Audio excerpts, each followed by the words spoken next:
Okay, hello guys. I-share ko sa inyo kung anong ginagawa ko dito Actually guys, nagluluto talaga ako ng mga buhaya.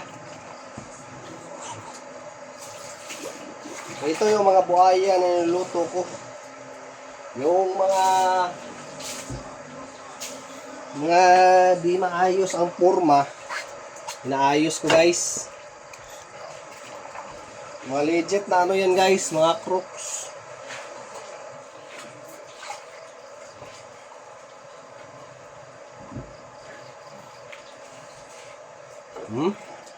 Grabe, sobrang ganda nito guys. Grabe talaga guys.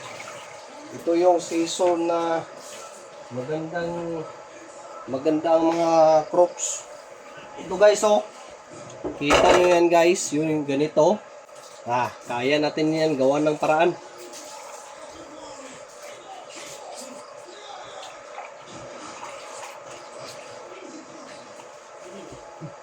Easy ko.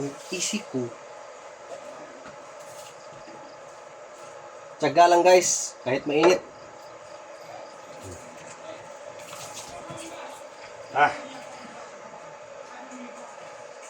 Worms, pasok.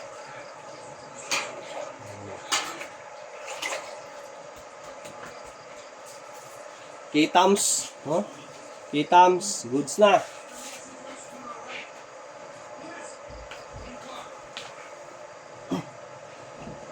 Overnight tayo ngayon guys. Time check guys, 11 PM na. Grabe. Iba talaga pag pag ganito. Minsan guys, matatapos ako nito ng mga 2 AM.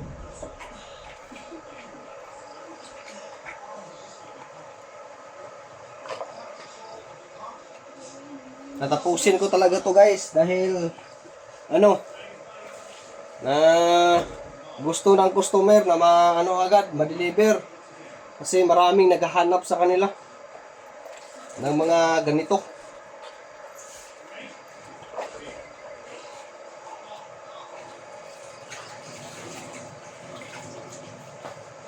Yun guys, dito lang tayo kasi malaki na yung oras, may pang post na ako. Bye bye.